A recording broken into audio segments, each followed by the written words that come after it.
Hello mga katatatok, samahan niyo po ako. Manood tayo ng RC Boat Racing. Ito po yung mga di remote control. Talagang makikita po ninyo sobrang bibilis. Halos ilisi lang po ang sumasayad sa tubig. Tara na mga katatoks, manoorin natin.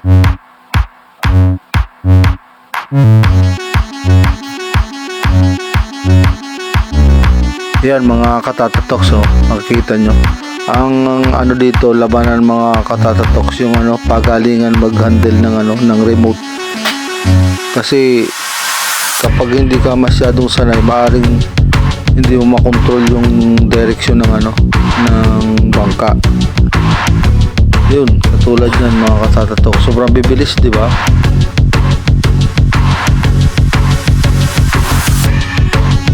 Pagalingan talaga dito maghawak ng remote control.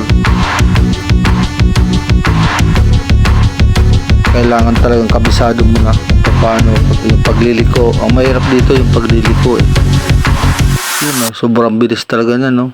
Ang galing.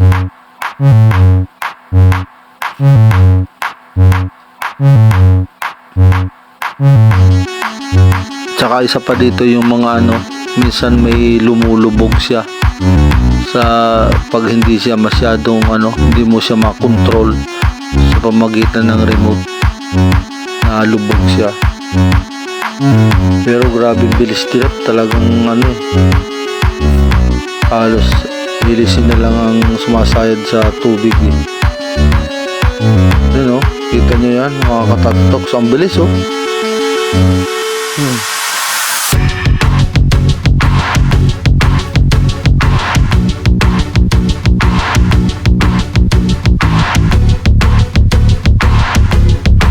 nga pala mga katatoks, ang rules nga pala dito, kailangan tulad po rin nung sa bangkang malaki, yung kailangan ay huwag kang babangga or sa loob ng bandila, yung plug kailangan sa labas, iikutan mo yun. Tapos itong palarong ito, racing na ito, 2 ikot mga katatoks bago mo yung finish line. Kailangan 2 ikot.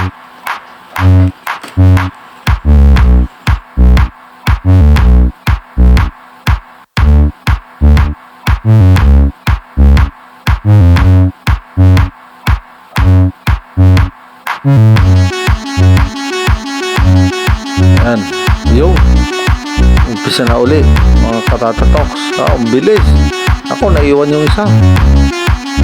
Ayun ang bilis talaga yun, nakaikot na siya. Yung isa nahuhuli. Yung bali pangalawang round na siya.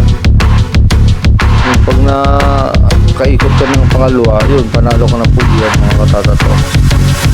Ako, ayun, yung isa, lumipad pa. Hindi na nakalis doon.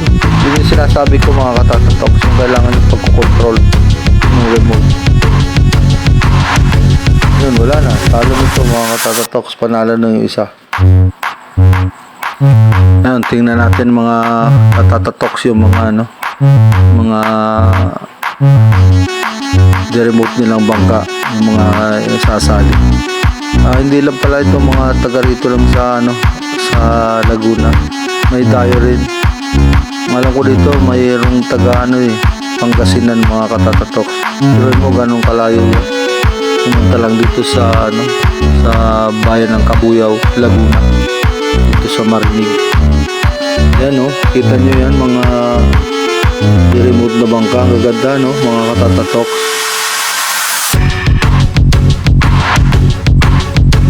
Talagang pinagkakagastusan ang gaganda Alam nyo mga katatoks, hindi lang dito sa Pilipinas, sa ibang bansa talagang makikita mo ang gaganda rin ng mga bangka nila, ng mga remote. Pati rin yung bangka mismo yung malaki. Ayun kita mo yan po, inaayos pa yung battery niya, kailangan hindi mababasa. Kaya binabalutan siya ng parang sa yung packing tape. Yun, simula na uli. Yun.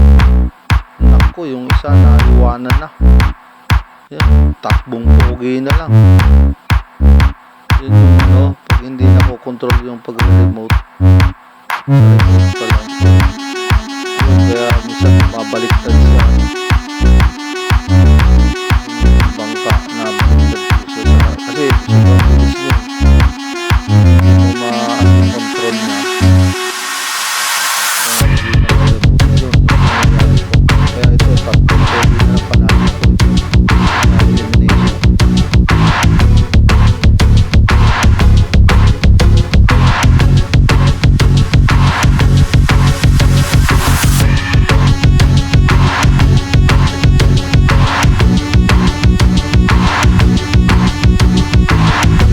Napoli ang susunod, no?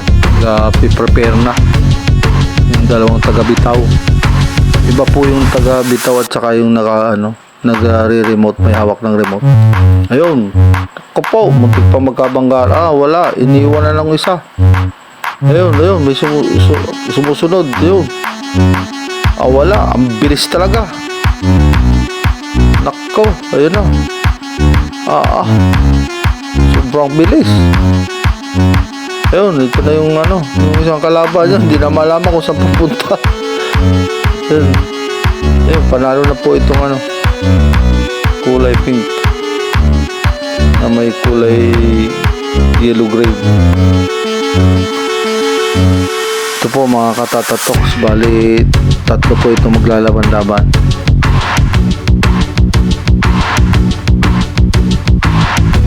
Yung nako po, bumaliktad na yung isa. Yung isa naman bumangga ata. Ayun, wala, iniwan na sila. Nako, takbong pogi na lang to. Panigurado na, panalo to. Kailangan wag lang bumaliktad or lumubog. Ayun, takbong pogi na lang.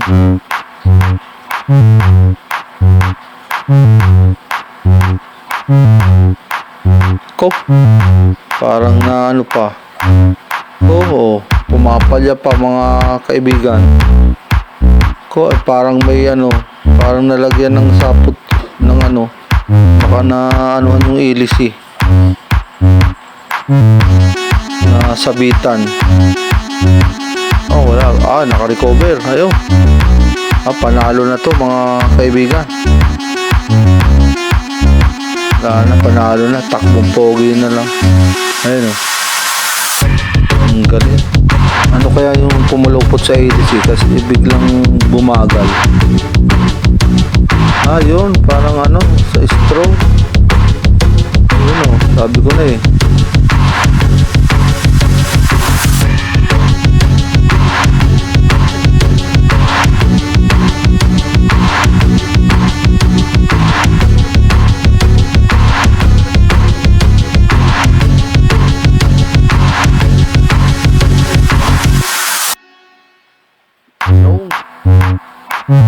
Bilis.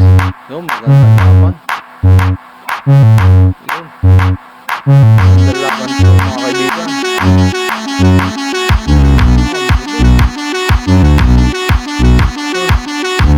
Nakito. Hindi na nakahabol.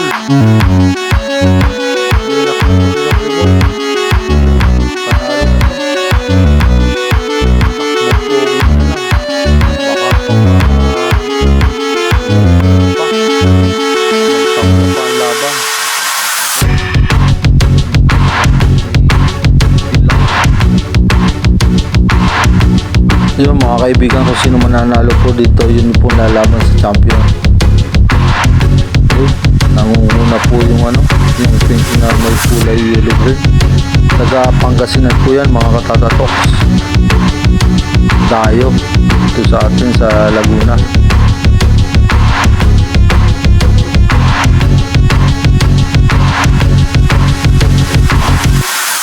Yun, ito po ang lalaban sa sa champion. Taga Pangasinan. Ang galing naman. Yun, ito na po ang maglalaban, Pangasinan at saka versus Laguna. Yan na po. Tingnan po natin kung sino mananalo talaga. Kung yung defending champion or itong Dayo na galing sa Pangasinan po, mga kaibigan. Yun. Ang bilis. Alang sobrang bilis po talaga ng ang Dayong taga Pangasinan. Ayun, tinalo po yata ang defending champion. Umahabol. Ayun, wala na po. Panalo na po, champion na po ang taga Pangasinan.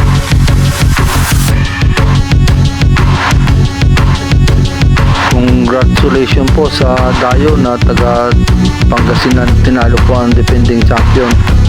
Yan po mga kaibigan na nag-champion na RC boat.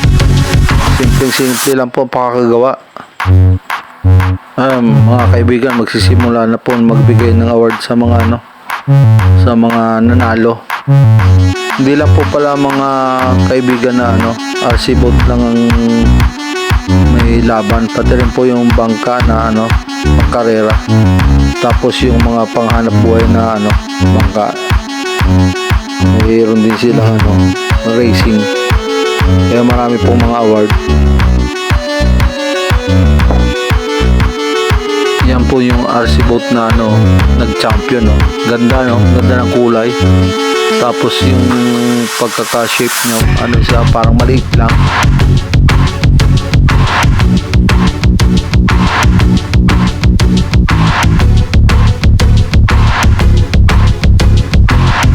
Kaya nga pala mga kaibigan, kung bago lang po kayo sa aking YouTube channel, huwag niyo po kalimutan mag-subscribe at pakiclick na rin po ang notification bell para maging updated po kayo sa lahat ng videos na aking upload. Kaya nga pa pala, dito po ito ginanap sa sa Barangay Marinig, Cabuyao, Laguna po.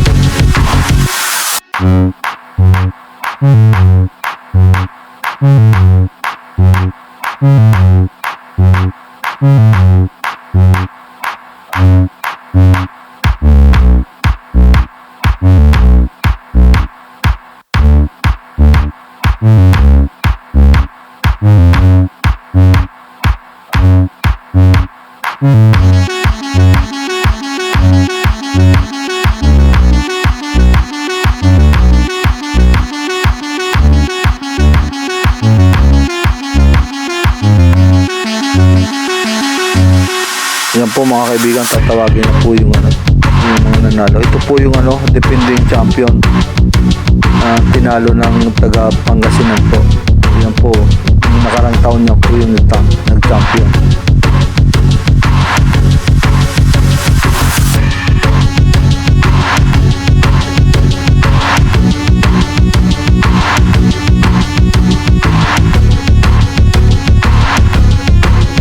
Tatawagin na po yung nag-champion niya. Yan na po yung yung nag-champion po, yung taga Pangasinan. Ayan, napakasimple lang ng kanyang bangka yung RC boat niya.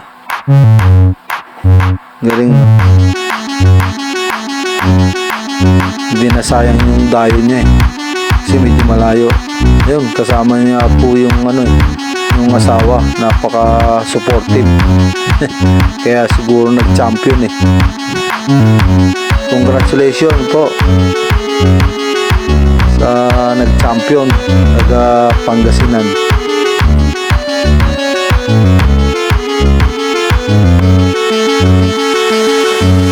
Marami pong salamat sa inyong panonood mga kaibigan.